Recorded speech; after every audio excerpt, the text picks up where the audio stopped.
যে মাত্র হযরত আলী ইবনে আবি তালেবের কথা বললেন, নবীজি বললেন, হ্যাঁ আপনি চাদরটাকে ময়লা যুক্ত করার দরকার নেই। কি করবো তাহলে ইয়া রাসূলুল্লাহ? আপনার বাথরুমের ব্যবস্থা কি করে করবো বলেন না ইয়া রাসূলুল্লাহ। আল্লাহ নবী বলেন, হ্যাঁ আপনি তাহলে শোনো, পিছনের দিকে তাকায় দেখো কোনো গ্রাম দেখা যায় কিনা। হ্যাঁ ইয়া রাসূলুল্লাহ, পিছনের দিকে একটা গ্রাম দেখা যায়। ওই গ্রামে কি বিশাল বড় কোনো বৃক্ষ আছে? হ্যাঁ ইয়া রাসূলুল্লাহ, ওই গ্রামে বিশাল বড় একটা বৃক্ষ দেখা যায়। ঠিক আছে, তুমি তোমার শাহাদাত আঙ্গুল দ্বারা ওই বৃক্ষটাকে ইশারা করে ডাক দাও, আর আমি নবীজির কথা বলো যেন এখনই এখানে চলে আসে। হযরত আলী ইবনে আবি তালেব পিছনের দিকে তাকায়া ওই বৃক্ষটাকে উনি ওনার শাহাদাত আঙ্গুল দ্বারা ইশারা করলেন, আর নবীজির কথা বলে যেই মাত্র ডাক দিলেন, সাথে সাথে পিছনের বৃক্ষটা তার জ্বর ইত্যাদি উঠে ফেলে নবীজির কাছে এসে উপস্থিত হয়ে গেছে। বৃক্ষটার সাথে সাথে নবীজির কাছে উপস্থিত। আমরা যখন এই ঘটনা করি বা শুনি, মনে হওয়ার সাথে সাথে আমাদের আলহামদুলিল্লাহ বলা উচিত, কারণ এমন একজন নবীর উম্মত আল্লাহ তাআলা আমাদেরকে বানিয়েছেন, যে নবীর কথায় গাছ তার নিজ স্থান ছেড়ে নবীজির কাছে চলে আসে। হযরত আলী ইবনে আবি তালেব বলেন, ইয়া রাসূলুল্লাহ, এই মাত্র তো পিছনের দিকে একটা পর্দার ব্যবস্থা হয়ে গেল। বাথরুম করতে গেলে চারদিকের পর্দার ব্যবস্থা করতে হয়। এবার আপনার জন্য ডান দিক বাম দিক সামনের দিকে পর্দার ব্যবস্থা করতে হবে। কি করবো বলেন ইয়া রাসূলুল্লাহ? আল্লাহ নবী বলেন, হ্যাঁ আপনি তাহলে শোনো, ডান দিকে তাকায় দেখো কোনো গ্রাম দেখা যায় কিনা। হ্যাঁ, ডান দিকে একটা গ্রাম দেখা যায়। ওই গ্রামে কি বিশাল বড় কোনো বৃক্ষ আছে? হ্যাঁ ইয়া রাসূলুল্লাহ, ওই গ্রামে বিশাল বড় একটা বৃক্ষ দেখা যায়। ঠিক আছে, তুমি তোমার শাহাদাত আঙ্গুল দ্বারা বৃক্ষটাকে ডাক দাও, আর আমার কথা বলো যেন এখনই এখানে চলে আসে। হযরত আলী ইবনে আবি তালেব যে মাত্র ডান দিকে তাকায় উনি ওনার শাহাদাত আঙ্গুল দ্বারা বৃক্ষটাকে ডাক দিলেন। নবীজির কথা বলে ডান দিকের বৃক্ষটাকে ডাক দেওয়ার সাথে সাথে বৃক্ষটা তার জ্বর ইত্যাদি উপরে নবীজির কাছে চলে আসলে। এই বৃক্ষটা নবীজির কাছে চলে আসলেন। তাহলে মোটামুটি বাথরুম করতে গেলে চারদিকের পর্দার ব্যবস্থা করতে হয়। তো নবীজির জন্য পিছনের দিকে ডান দিকে একটা পর্দার ব্যবস্থা হয়ে গেছে, এবার বাম দিকে আর সামনের দিকে পর্দার ব্যবস্থা দরকার। হযরত আলী ইবনে আবি তালেব বলেন, ইয়া রাসূলুল্লাহ, সবে মাত্র তো আপনার জন্য পিছনের দিকে আর ডান দিকে পর্দার ব্যবস্থা হয়ে গেল, এবার বাম দিকে আপনার জন্য পর্দার ব্যবস্থা করতে হবে, সামনের দিকে দরকার। নবীজি বললেন, হ্যাঁ তাহলে শোনো, বাম দিকে তাকায় দেখো কোনো গ্রাম দেখা যায় কিনা। হ্যাঁ, বাম দিকে একটা গ্রাম দেখা যায়। ওই গ্রামে কি বিশাল বড় কোনো বৃক্ষ আছে? হ্যাঁ ইয়া রাসূলুল্লাহ, ওই গ্রামের মধ্যে বিশাল বড় একটা বৃক্ষ দেখা যায়। ঠিক আছে, ওই বৃক্ষটাকে তুমি তোমার শাহাদাত আঙ্গুল দ্বারা ডাক দাও, আমার কথা বলে যেন এখনই এখানে চলে আসে। হযরত আলী ইবনে আবি তালেব বাম দিকে তাকায় বাম দিকের বৃক্ষটাকে নবীজির কথা বলে যে মাত্র উনি ওনার শাহাদাত আঙ্গুল দ্বারা ডাক দিলেন, আগের দুইটা বৃক্ষ বন্ধ করে বাম দিকের বৃক্ষটাও নবীজির কাছে এসে উপস্থিত হয়ে গেছে। বাম দিকের বৃক্ষটাও নবীজির কাছে চলে আসলো। তাহলে মোটামুটি বাথরুমের ব্যবস্থা করতে হলে চারদিকের পর্দা দরকার। মোটামুটি নবীজির জন্য বাথরুমের তিন দিকের পর্দা হয়ে গেছে, এবার শুধু সামনের দিকের পর্দার দরকার। হযরত আলী ইবনে আবি তালেব বলেন, ইয়া রাসূলুল্লাহ, এই মাত্র তো পিছনের দিকে ডান দিকে আর বাম দিকে পর্দার ব্যবস্থা হয়ে গেল, এবার সামনের দিকে কি করবো বলেন? আল্লাহ নবী বলেন, ওই যে তাকায় দেখো সামনের দিকে একটা গ্রাম দেখা যায়। হ্যাঁ ইয়া রাসূলুল্লাহ, সত্যি একটা গ্রাম দেখা যায়। দেখো তো লক্ষ্য করে, ওই গ্রামের মধ্যে বিশাল বড় একটা বৃক্ষ দেখা যায়। হ্যাঁ সত্যি, ওই গ্রামের মধ্যে বিশাল বড় একটা বৃক্ষ দেখা যায়।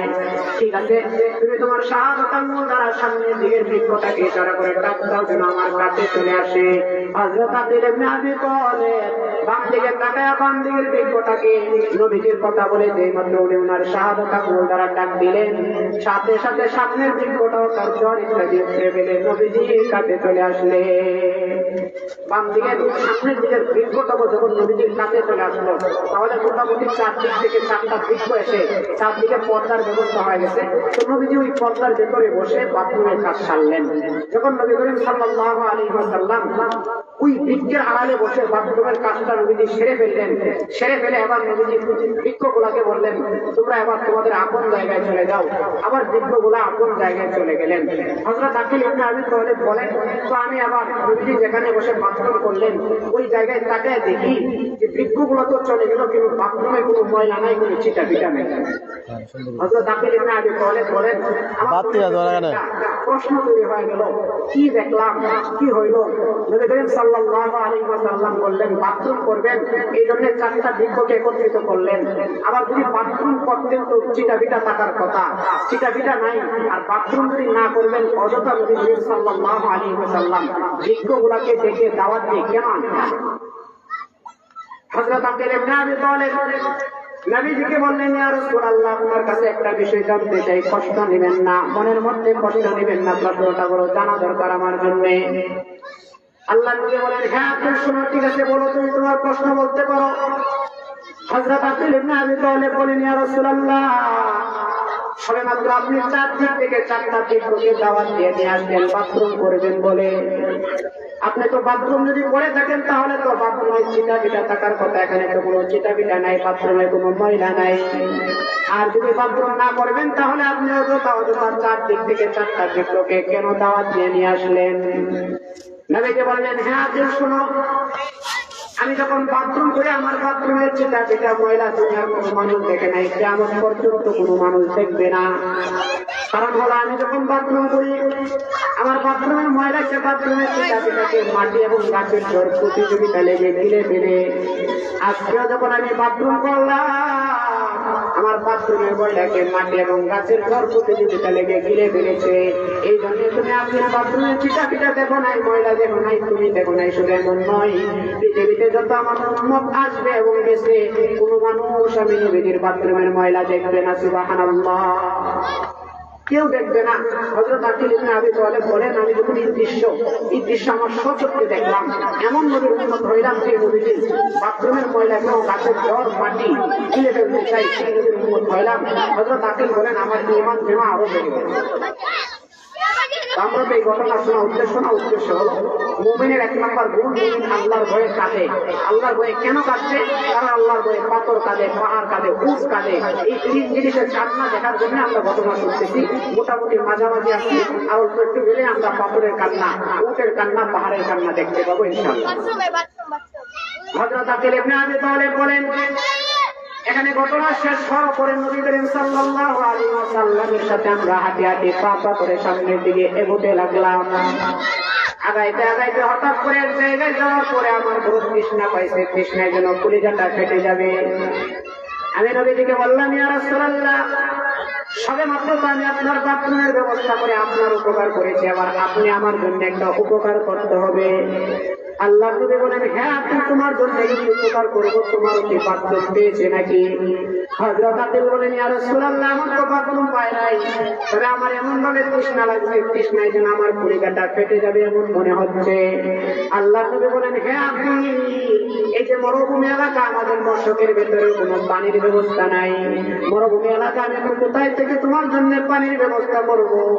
ঠিক আছে, তোমার যেহেতু তৃষ্ণা লেগেছে, পানি তো দরকার। ওই যে একটা পাহাড় দেখা যায়, পাথরের পাহাড়, পাহাড়টাকে গিয়ে আমি নবীজির কথা বলো, তোমাকে যেন কিন্তু পানির ব্যবস্থা করে দেয়।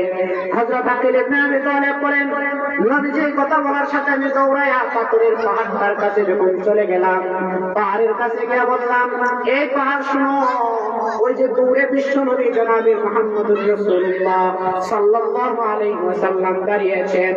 নবীজি বলেছেন, একটু পানির ব্যবস্থা করে দেওয়ার জন্য, পানি দিয়ে আমার অন্তরটাকে শীতল করার জন্য একটু পানির ব্যবস্থা করে দাও।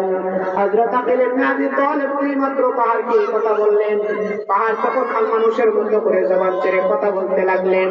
কারণ আল্লাহ তাআলা তো এমন কুদরতওয়ালা, আল্লাহ তাআলা তো এমন ক্ষমতাওয়ালা, আল্লাহ তাআলা পাথরের ভেতর থেকেও কথা ব্যক্ত করতে পারেন। আল্লাহ তো কাদেরে রত্তদারি হর খাই আগুনি, জিন্দারা তো জানে বখশি মুরদারা বেজাগুনি।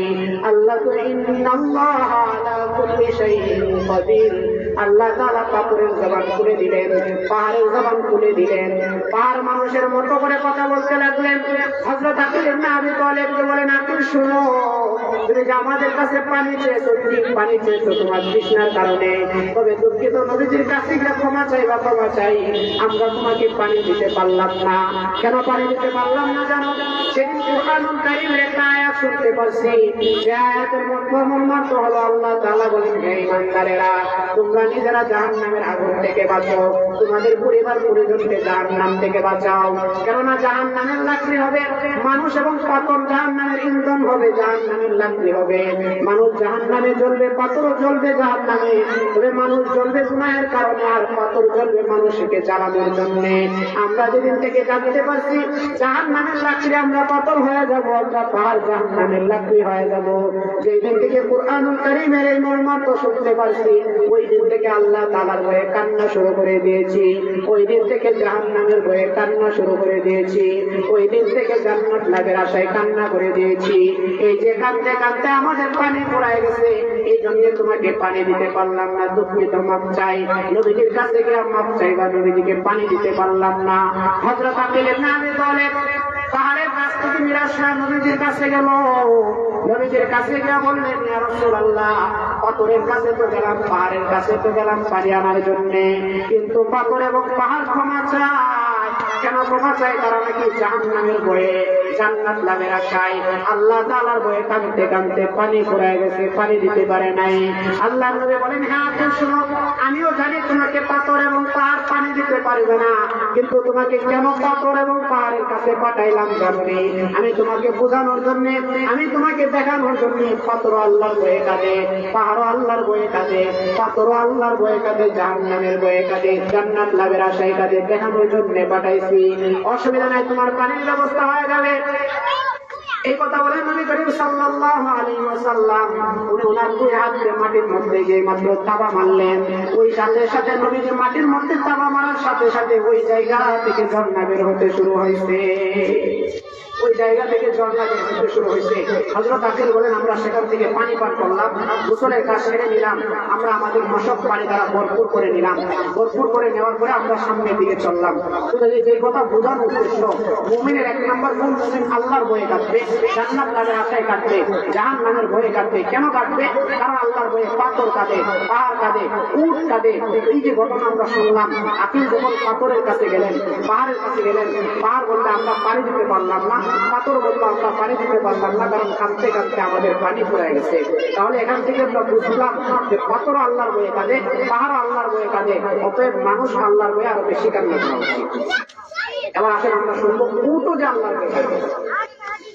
হযরত আলী ইবনে আবি তালেব বলেন, আমরা এখানের ঘটনা শেষ করার পরে সামনের দিকে হাঁটি হাঁটি পা পা করে সামনের দিকে যেতে লাগলাম। সামনের দিকে যেতে যেতে এক জায়গায় যাওয়ার পরে লক্ষ্য করে দেখলাম সামনের দিকের একটা গ্রাম থেকে একটা উট বিশাল প্রচন্ড গতিতে দৌড়তে দৌড়তে আমাদের কাছে চলে আসলেন। উটটা কাছে আইসা উটটা তার মাথা নোয়ায় দিলেন, মানে নবীজির কাছে আশ্রয় চাইলেন। নবীজি উটের মাথায় হাত বোলায় দিলেন, মানে নবীজি আশ্রয় দিলেন। তার মানে নবীজিকে আল্লাহ তাআলা উটের ভাষা, পাথরের ভাষা, পাহাড়ের ভাষা, সমস্ত প্রাণীর ভাষা আল্লাহ নবীজিকে বুঝায় দিতেন।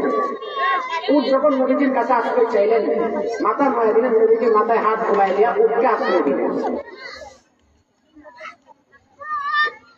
হযরত আলী ইবনে আবি তালেব বলেন, আমি ঘটনা প্রত্যক্ষ করে উটকে যখন নবী করিম সাল্লাল্লাহু আলাইহি ওয়াসাল্লাম আশ্রয় দিলেন, পরক্ষণে আবার দেখি ওই গ্রাম থেকে একটা যুবক, পাগলা যুবক, হাতে একটা রাঙ্গা তলোয়ার নিয়ে আমাদের দিকে দৌড়ে স্পিডে দৌড়ে আসতেছিলেন। আমরা ভয় পেয়ে গেলাম যে লোকটা কেন আমাদের দিকে এরকম ভাবে রাঙ্গা তলোয়ার নিয়ে আমাদের কাছে আসতেছে, মনে হয় আমাদের সাথে কোনো শত্রুতা আছে, দুশমনী আদাওয়াতি আছে।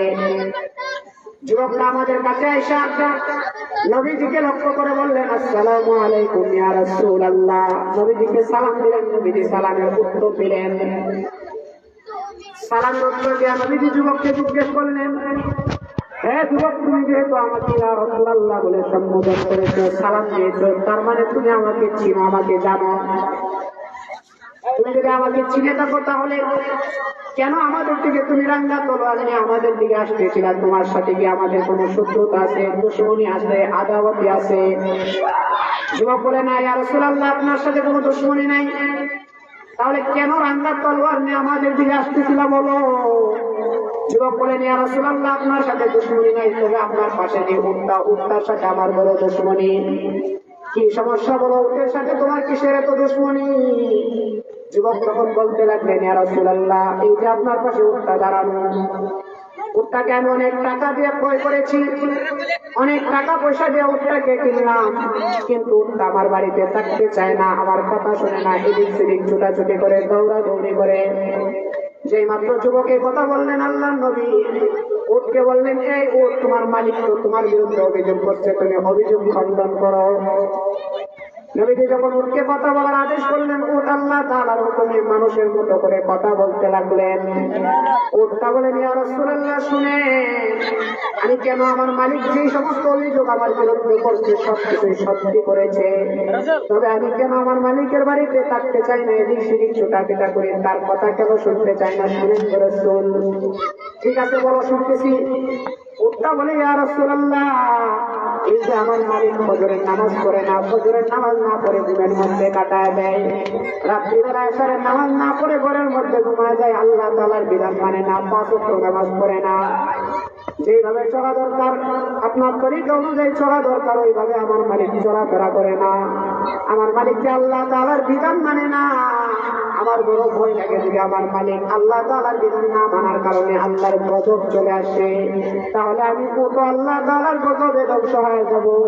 এই জন্য আমি আমার মালিকের বাড়িতে থাকতে চাই না, মালিকের কথা শুনি না, মালিকের বাড়িতে থাকতে চাই না, এদিক সেদিক ছুটাফেটা করি। হযরত নবী করিম সাল্লাল্লাহু আলাইহি ওয়াসাল্লাম উটের কথা শুনে মালিককে তখন বললেন, মালিক, এই তুমি তো শুনতেছো, তোমার উটের অভিযোগের খণ্ডন শোনো।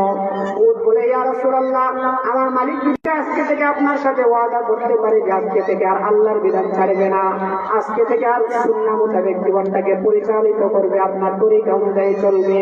তাহলে আমি কথা দিলাম, আর আমি আমার মালিকের বাড়ি ছেড়ে এদিক সেদিক দৌড়াদৌড়ি করবো না, মালিকের কথার অবাধ্য হব না। আল্লাহর নবী মালিককে বললেন, তোমার উট যেই অভিযোগ করছে, তুমি তোমার অভিযোগের খণ্ডন করো।